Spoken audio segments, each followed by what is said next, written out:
नमस्कार। आज का मुद्दा में आप सभी का स्वागत है। मैं हूं आदित्य नामदेव और हमारा आज का मुद्दा है चौबे पर चली तलवार, बैज से हो गया प्यार। छत्तीसगढ़ की सियासत में इन दिनों सबसे ज्यादा चर्चा है रविंद्र चौबे की। कभी कांग्रेस के फैसलों में अहम राय रखने वाले चौबे अब खुद की राय में ही फंस गए हैं।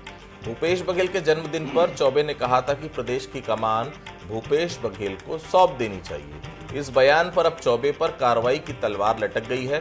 खतरा बढ़ता देख रविंद्र चौबे ने आज पीसीसी अध्यक्ष दीपक बैज के दरबार में दस्तक दी और जब वापस लौटे बैज पर जमकर प्यार लुटाया।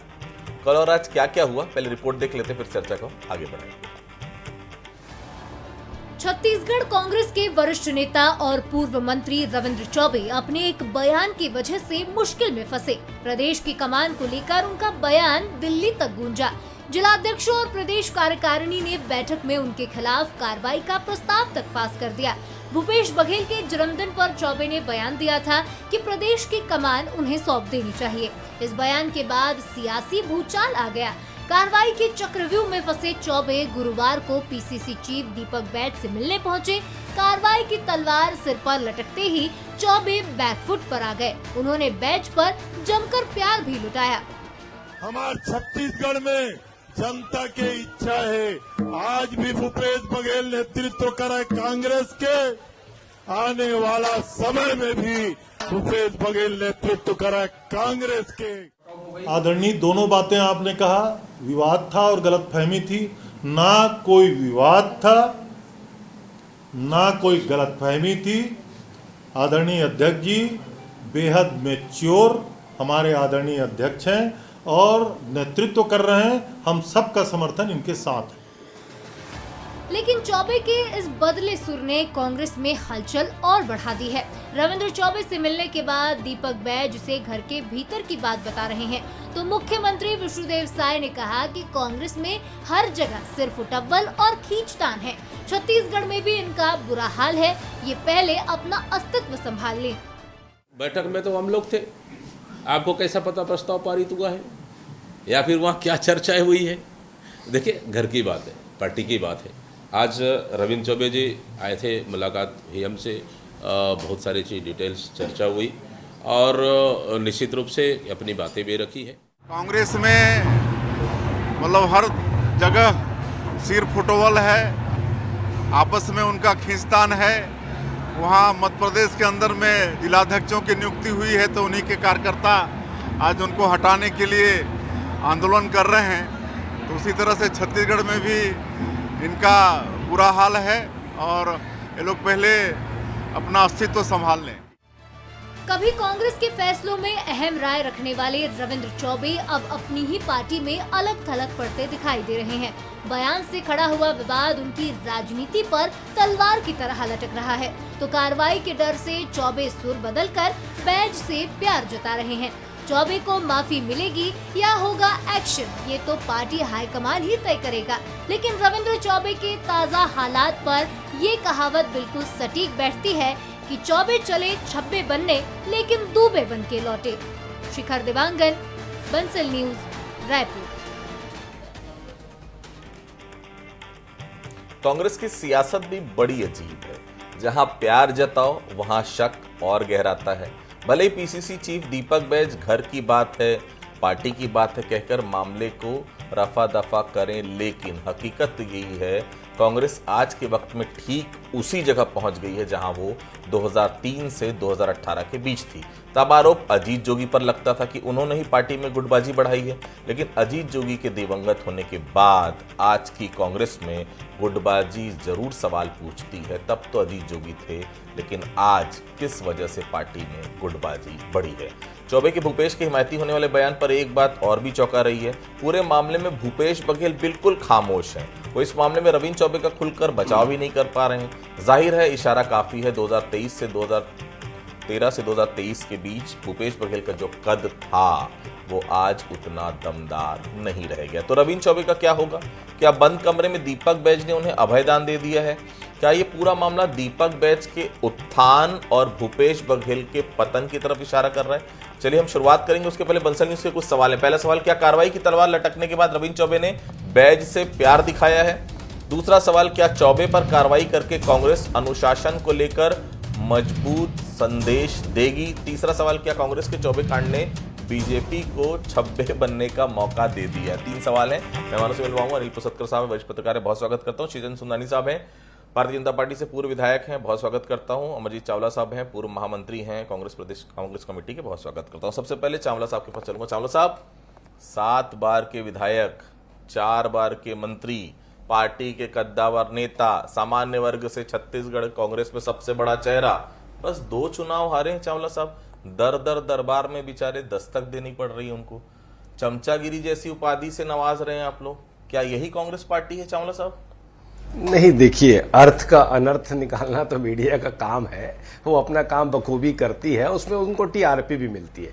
पर सच्चाई ये है कि 9 तारीख को 9 सितंबर को हम लोग बिलासपुर में एक बहुत बड़ी जंगी रैली और बहुत बड़ी आम सभा करने वाले हैं, जिसमें सचिन पायलट जी समेत हमारे तमाम प्रदेश के वरिष्ठ नेता वहां उपस्थित रहेंगे। वोट चोर गद्दी छोड़ के नाम से हम लोगों की ये सभा होने वाली है, जिसमें सभा के साथ साथ हम लोग लाखों लोगों का हस्ताक्षर करके भी माननीय राष्ट्रपति महोदय को भेजेंगे और सरकार को बर्खास्त करके, चोरी की सरकार को बर्खास्त करने की मांग करेंगे। इस कार्यक्रम को लेकर सारे वरिष्ठ नेताओं का राजीव भवन पहुंचना हो रहा है। माननीय प्रदेश अध्यक्ष के साथ उनकी बातें हो रही हैं, उनकी सलाह मशविरा के साथ कार्यक्रम को कैसे भव्य रूप से किया जाए, जैसा खड़गे जी का कार्यक्रम हमने किया था, उसी तारतम्य में माननीय रविंद्र चौबे जी भी राजीव भवन पहुंचे थे।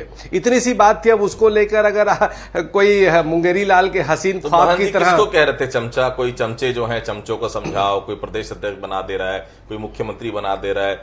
महंत जी बहुत सीजन्ड पॉलिटिशियन हैं चावला साहब। महंत जी ऐसा कुछ नहीं बोलते, लेकिन जब बोलते हैं तो वही वाली बात होती है, 100 सुनार की 1 लोहार की। जी देखिए, महंत जी जैसे वरिष्ठ नेता हैं, जिनको हम छत्तीसगढ़ की राजनीति का चाणक्य कहते हैं, हमारी जितनी उम्र नहीं है उससे ज्यादा उनका राजनीतिक संसदीय जीवन है, तो उन्होंने जो कहा सामान्य सी बात थी, जो बिल्कुल सामान्य तरीके से कही जाती है कि क्या होता है कि एक कार्यकर्ता होता है जो पार्टी की विचारधारा से जुड़ के अनुशासन के दायरे में रह के पार्टी को, नेताओं को मजबूत करने का काम करता है, और खड़गे साहब राहुल जी की विचारधारा को आगे बढ़ाने का काम करके नफरत के बाजार में मोहब्बत की दुकान खोलने का काम करता है। और कुछ चमचे टाइप के लोग होते हैं जो व्यक्तिगत स्वार्थ के लिए तत्कालीन किसी भी पर्सनालिटी से जुड़ते हैं और वो सिर्फ उनके व्यक्तिगत हित के लिए स्तुति गान करते हैं, और उस स्तुति गान के चक्कर में कई बार नेताओं का नुकसान भी हो जाता है। तो ऐसे लोगों से बचने की समझाइश एक पितृ पुरुष के रूप में, गार्जियन के रूप में अगर महंत जी ने दी है तो मैं बिल्कुल स्वागत करता हूं। उनकी सलाह बिल्कुल सही है और उस बात का बिल्कुल हर नेता को ध्यान भी रखना चाहिए। सुंदानी साहब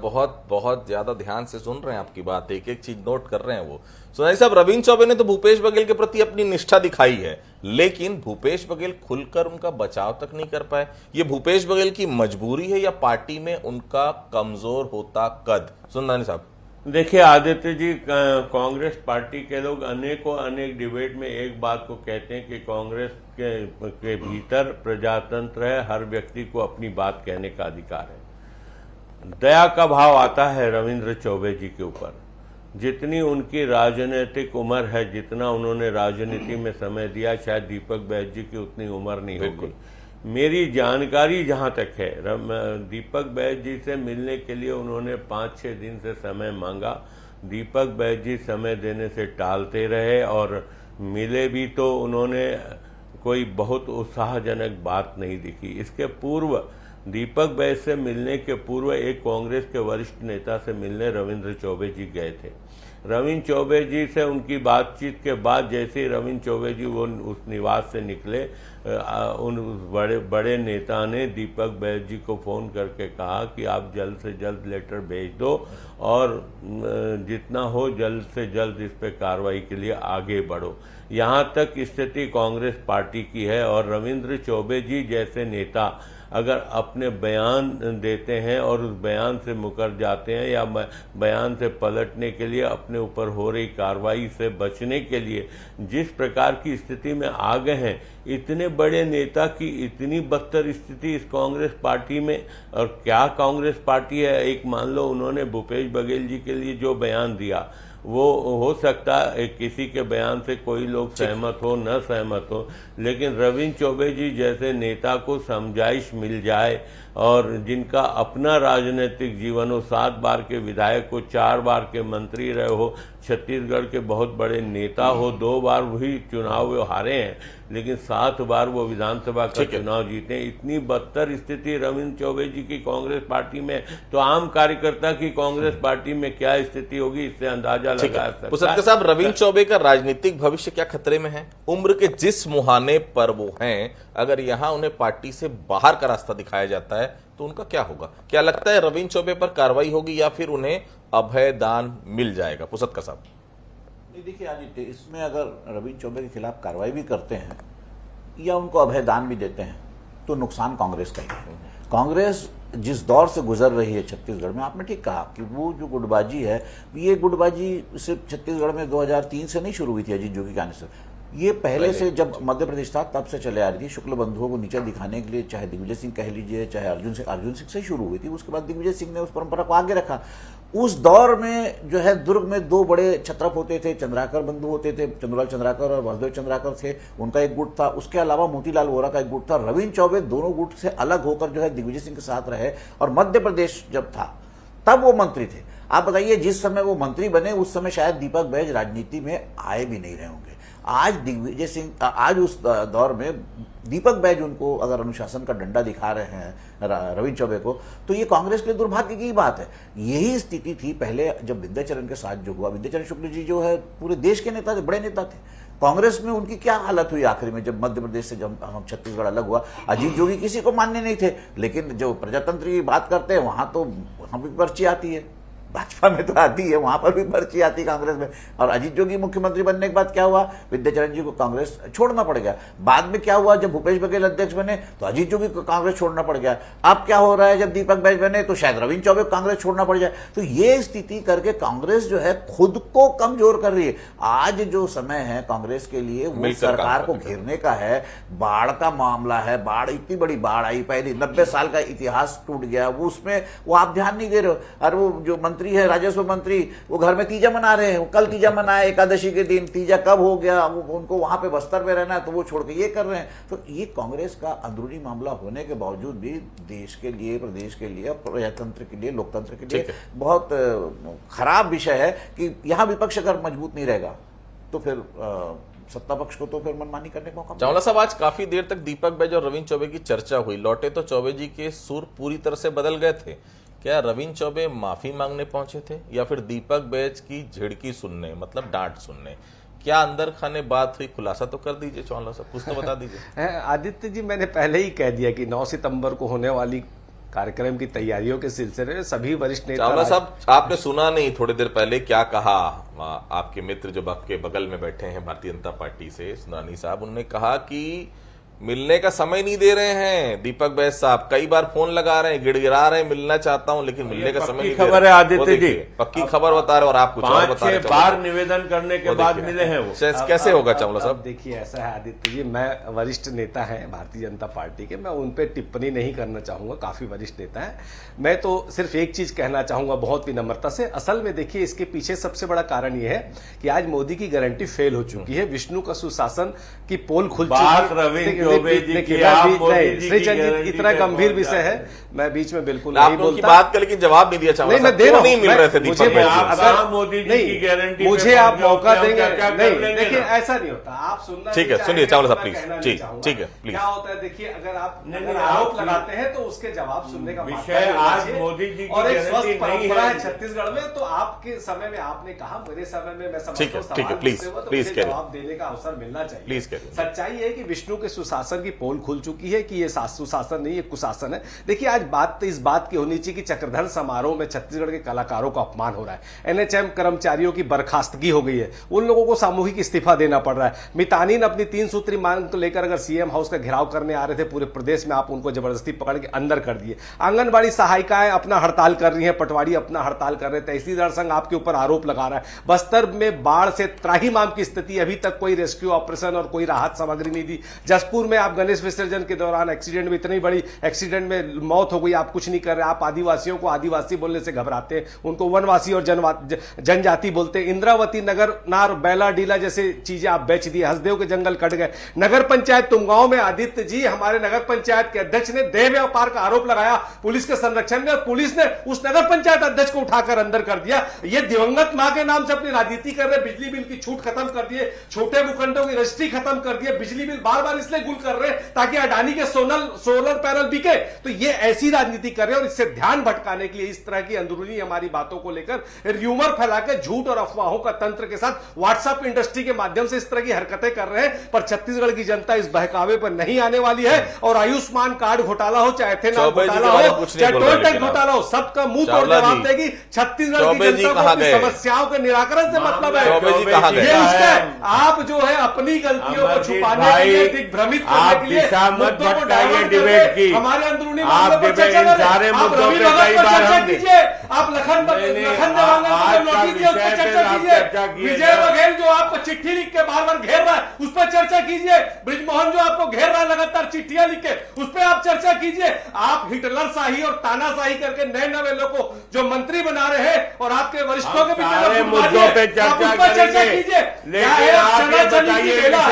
और 2028 के परिणाम आपको अभी से दिखने लग गए हैं। दीपक बैच की आंधी से घबराकर भारतीय जनता पार्टी घबरा गई है और इस तरह की बातें और अफवाहों पर काम कर रही है। सुंदरी साहब, रविंद्र चौबे को काफी सुलझा हुआ नेता माना जाता है, उनकी वाक पटुता का कोई जवाब नहीं है। उन्होंने भूपेश बघेल को लेकर जो बयान दिया, क्या वो फिसली जुबान समझे या जानबूझकर दिया गया बयान माने? कहीं चौबे जी किसी राजनीति में तो नहीं फंसते जा रहे हैं? देखिए, मैं निश्चित रूप से रविंद्र चौबे जी प्रतिष्ठित नेता हैं, बड़े नेता हैं, मैं भी उनका व्यक्तिगत रूप से सम्मान करता हूं और न ही उनकी जबान फिसली है। उन्होंने सोची समझी रणनीति के तहत बयान दिया था, दांव उल्टा पड़ गया, कोई सपोर्ट नहीं मिला, उनके बयान का समर्थन नहीं हुआ और फिर एक वरिष्ठ नेता ने जिस प्रकार से उनकी चर्चा हुई, जैसी चर्चा सामने आई, उसके बाद दीपक बैच जी से 5-6 दिन से वो लगातार समय मांग रहे थे। तो मुझे लगता है कि जो रविंद्र चौबे जी के एक कद के रूप में हम देखते थे, बहुत वरिष्ठ नेता के रूप में देखते थे, मुझे लगता है वो गली मोहल्ले के नेता बन के रह गए। रहा सवाल हमारे भाई कांग्रेस के प्रवक्ता जो कह रहे हैं, सारे मुद्दों पे हम बहस करने को तैयार हैं, लेकिन मुद्दा अगर रविंद्र चौबे है और कांग्रेस पार्टी है तो कहाँ मोदी जी की गारंटी? इस पे तो हम सैकड़ों बार डिबेट कर चुके हैं और कल भी करेंगे, आज भी करेंगे। अगर समय मिलेगा तो निश्चित रूप से एक एक चीज का हम जवाब देंगे, लेकिन मुद्दा रविंद्र चौबे जी पे तो आप कुछ कह नहीं पा रहे। रविंद्र चौबे जी का न बचाव कर पा रहे हैं, न दीपक बैच जी का बचाव कर पा रहे हैं, न जो घटना घटी उसका आप बचाव कर पा रहे हैं। आप मुद्दे को भटकाने की कोशिश करते हैं। आप मेरे छोटे भाई हैं, बहुत अच्छे प्रवक्ता हैं, मुद्दे को भटकाना आप बहुत अच्छे से जानते हैं, लेकिन इसका मतलब नहीं कि आपको मुद्दे से भटकना। अच्छे प्रवक्ता की पहचान यह है कि मुद्दे पे ही खड़े रह के अपन मुकाबला करें, जवाब दें। ठीक है पुसतकर साहब, अगर अजीत जोगी कांग्रेस में गुटबाजी बढ़ाया करते थे तो अब कांग्रेस गुटों में क्यों बटी है? कांग्रेस में गुटबाजी की वजह आप क्या मानते हैं? कि ऐसे ही माना जाए 2028 का चुनाव कांग्रेस जीत पाएगी? कांग्रेस के बारे में एक बात जो कही जाती है, इस पार्टी में हर कोई अपने को ही नेता मानता है, यहाँ कोई कार्यकर्ता नहीं है। क्या गुटबाजी इसलिए सबसे ज्यादा है कांग्रेस पार्टी में? नहीं, देखिए, कांग्रेस के लिए तो ये भी कहा जाता है कि कांग्रेस को कोई और हराता ही नहीं, कांग्रेस को सिर्फ कांग्रेस ही हराती है। वही स्थिति थी जब अजीत जोगी यहाँ पर मुख्यमंत्री बनाए गए।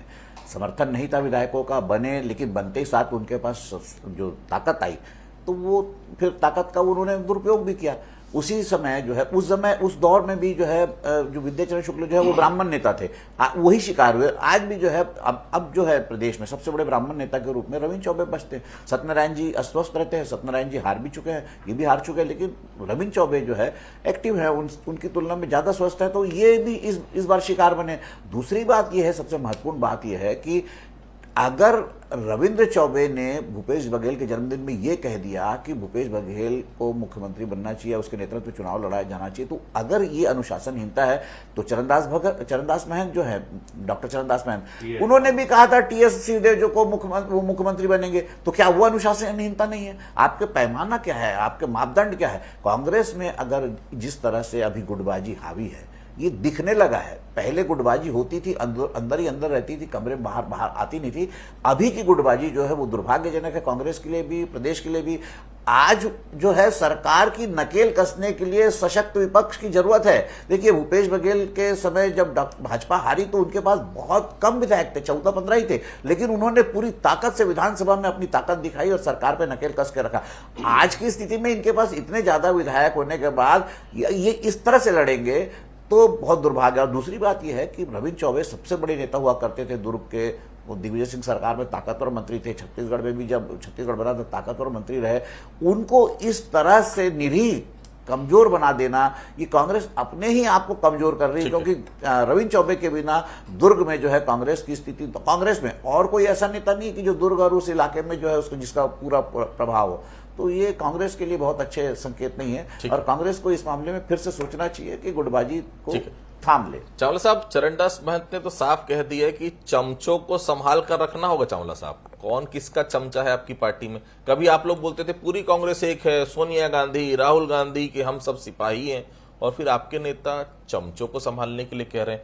बड़ी उलझन है, आप समझाइए, थोड़ा समझ में नहीं आ रहा मुझे जी।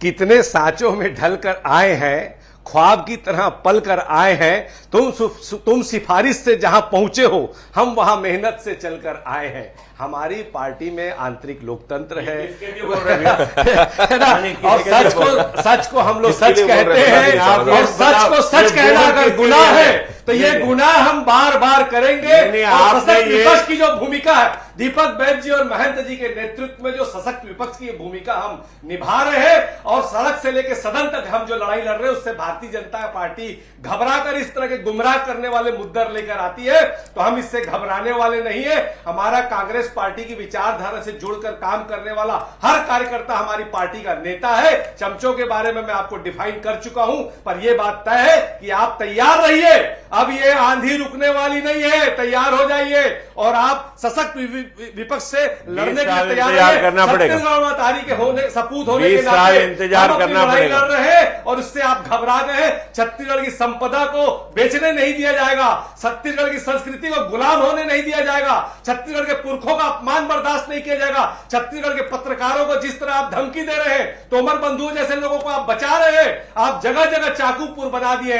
इन सब का बदला लिया जाएगा और हसदेव को कटने भी नहीं दिया जाएगा, बैगा डीलर को बिकने भी नहीं दिया जाएगा। और अडानी के लिए आप षड्यंत्र करके राजधानी में सूर्यचंद जी आप भी विधायक रहे, इतनी बिजली बिल कभी गोल नहीं हुई, सिर्फ बिजली इसीलिए गोल कर दी जा रही है ताकि अडानी का सोलर बिके। आपने बिजली बिल की छूट को भी माफ कर दिया है, बिजली बिल छूट को खत्म कर दिया है। आप लूटने का काम कर रहे हैं और छत्तीसगढ़ महतारी के सपूत होने के नाते हम छत्तीसगढ़ को बचाने का काम कर रहे हैं, इसीलिए आप घबरा के उलूल जुलूल मुद्दों को सामने लेकर आ रहे हैं। पर छत्तीसगढ़ बचाने का प्रयास करें। चावला साहब, मुद्दा आपका, पार्टी के नेता चौबे जी आपके, कहां पहुंच जाते हैं आप? रवि भगत को बताइए, ये बताएं, रवि भगत जैसे आदिवासी नेतृत्व के ऊपर मुद्दा आपको मुद्दे से चावला साहब, रवि भगत और रविंद्र चौबे, मेरे को लगता है कि मेरी और खासतौर से आपकी जितनी उम्र होगी उतना उनका एक्सपीरियंस। रवि भगत के बारे में चर्चा करने का विषय फिलहाल नहीं, रविंद्र चौबे बहुत बड़े नेता है, इसलिए चर्चा करना जरूरी। सुंदरनी साहब, कांग्रेस की चमचागिरी वाली राजनीति पर एक कार्टून आप लोगों ने आज शायद जारी किया, मैंने देखा। क्या आप लोग ये कहना चाहते हैं कि पूरी कांग्रेस चमचागिरी पर चल रही? कोई दिल्ली दरबार का चमचागिरी कर रहा है, कोई छत्तीसगढ़ में अलग अलग दरबार का। चमचागिरी वाली राजनीति को लेकर आप क्या कहें? देखिए आदित्य जी, निश्चित रूप से पूरी की पूरी कांग्रेस चमचागिरी पर ही निर्भर करती है। चमचागिरी के अलावा कांग्रेस पार्टी में कुछ है ही नहीं। आप जो नेता बन जाए उसकी चमचागिरी करो। उदाहरण, अरे 14 जो मंत्री बने हैं, इससे बड़ा चमचागिरी उदाहरण क्या होगा? नहीं, अजय चंद्राकर और बृजमोहन चमचागिरी नहीं किए, अमर अग्रवाल चमचागिरी नहीं किया, इसीलिए मंत्री नहीं बन पाए। ये तो मोदी जी जिस टेबल पे हमारी पार्टी की, उसका बदला ले रहे हो? आपको हमारी पार्टी की पीठ थपथपाना चाहिए कि भारतीय जनता पार्टी एक ऐसा दल है जो नए लोगों को आने का अवसर देती है, नई पीढ़ी को तैयार करती है।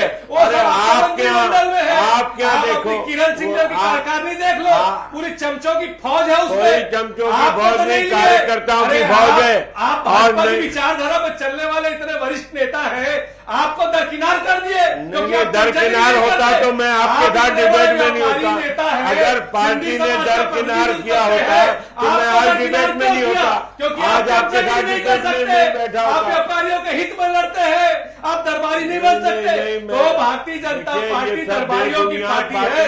भारतीय जनता पार्टी चलता, ये कुशाभाव ठाकरे की भाजपा नहीं रही है, जो ये कुशाभाव ठाकरे की भाजपा नहीं है। ठीक है। ये हम दो चलो साहब, लोगों की ठीक, ठीक, भाजपा ठीक। है। साहब, ठीक। दो खरीद रहे हैं, दो बेच रहे ठीक है। हैं। मुसद्दक साहब, ठीक। अरे मिला के आप रविंद्र चौबे अरे जी को आपका नहीं स्वागत है, आप कांग्रेस में आ जाइए। आप अच्छे कार्यकर्ताओं को सम्मान मिलेगा, चमचागिरी करने की जरूरत नहीं है। ठीक है, ठीक है, क्योंकि वहाँ ठीक है। जब चावला चमचागिरी साहब, करेंगे चावला तभी साहब, कुछ चावला मिलेगा। साहब, कांग्रेस आप में, ही लड़ा जाइए हमारे चावला साहब, साथ। कांग्रेस में अगर अच्छे लोगों को सम्मान मिलता तो मेरे बगल में जो बैठे हैं अमरजीत चावला जी महासमुंद से चुनाव लड़ रहे होते। मैं आऊंगा। महामंत्री से हटा मुसद्दक दिएगा साहब, भाई। राजनीति, कभी नहीं ठीक, ठीक, कोई बात नहीं, कोई बात नहीं। महामंत्री मुसद्दक साहब, ठीक है, कभी ठीक है, आखिरी नहीं सवाल हटा। लेना मुझे। मुसद्दक साहब, राजनीति तो बिना चमचागिरी के चल नहीं सकती, चाहे बात कांग्रेस की कर लीजिए चाहे भारतीय जनता पार्टी। लेकिन कोई नेता पहली बार खुलकर ये बोल रहा है चमचों को संभालना होगा। ये बयान क्या इशारा कर रहा है? क्या महंत का ये बयान उनकी नाराजगी है या फिर नेताओं के लिए बड़ा संदेश? मुसद्दक साहब, नहीं, देखिए, डॉक्टर चरणदास महंत बहुत सीजन लीडर है, मध्य प्रदेश में गृह मंत्री रहे हैं, और ये जो चमचा शब्द उन्होंने राजनीति में इस्तेमाल किया है वो एक्चुअल में ग्रुपिज्म जो कांग्रेस का है उसके हिसाब से किया है। देखिए, घर में भी 5 भाई है, 2 भाई एक तरफ है, 3 भाई एक तरफ है, तो बाकी जो 2 है वो छोटे वाले को बोलते हैं ये साला उसका चमचा है। तो ये सामान्य सी भाषा है जिसका उन्होंने उपयोग किया है, लेकिन दुर्भाग्य से उनको ये नहीं करना चाहिए था, क्योंकि वो बहुत विद्वान हैं, पढ़े लिखे हैं, अध्ययन करते हैं, तो उनके मुंह से इतना हल्का शब्द आना ये उतना ही दुर्भाग्यजनक है कांग्रेस के लिए जितना रविंद्र चौबे का वो बयान है।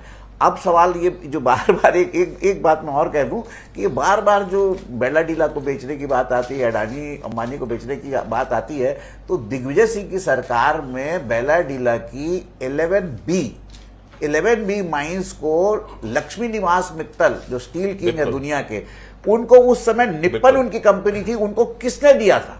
कांग्रेस ने दिया था। देखिए, बहुत सारे उदाहरण है। अब ये कांग्रेस का जो है अंदरूनी मामला है, लेकिन इसको कांग्रेस अगर सुलझाती है तो ये बहुत अच्छी बात है। चरणदास महंत बहुत सीजन्ड आदमी है, अगर उन्होंने चमचा कहा है तो क्या ये तो सीधा सीधा साफ साफ उन्होंने बता दिया है कि कांग्रेस में मेरे जो लोग हैं वो मेरे चमचे हैं, उनके जो लोग हैं वो उनके चमचे हैं। और कांग्रेस क्या, बीजेपी का भी वही हाल है। देखिए, कोई इधर उधर होता है कार्यकर्ता तो उसको चमचा नहीं कहा जा सकता। बीजेपी में जो रमन सिंह के यहाँ नजर आते थे, डॉक्टर रमन सिंह के यहाँ, वो आज विष्णुदेव साय क्या है, जो ब्रिजमोहन और अजय चंद्राकर क्या नजर आते थे, राजेश मुणत क्या नजर आते थे, वो श्याम बिहारी जायसवाल और उसके टंकराम वर्मा क्या दिख रहे। तो ये तो अपने हिसाब से कार्यकर्ता अपने काम के हिसाब से जगह बदलता है, उसको चमचागिरी नहीं कहा जा सकता। बिल्कुल। 2018 से 2023 के बीच जब भूपेश बघेल मुख्यमंत्री थे तब इन नेताओं का क्या कद हुआ करता था छत्तीसगढ़ में, किसी से छुपा नहीं है। सम्मान तक के भूखे थे ये नेता। आज ऐसा लग रहा है ये सभी नेता एकजुट हो गए हैं और कहीं ना कहीं अब ये बताने की कोशिश कर रहे हैं प्रदेश कांग्रेस संगठन ही सर्वोपरि है, अब भूपेश बघेल कुछ भी नहीं है। क्या यही परिपाटी आगे बढ़ेगी? क्योंकि जिस तरह से दीपक बैज अपने आप को मजबूत कर रहे हैं, जिस तरह से चरणदास महंत, टीएस सिंहदेव, मोहन मरकाम, ये सब एकजुट हो गए हैं एक्सेप्ट भूपेश बघेल के। क्या ये बड़ा कोई संकेत है 2028 के लिए? आप सभी हमसे जुड़े, आपसे हम लोग को बहुत बहुत धन्यवाद। आज का मुद्दा में फिलहाल इतना ही। बाकी खबरों के लिए आप लगातार बने रहिए बंसल न्यूज के साथ। नमस्कार।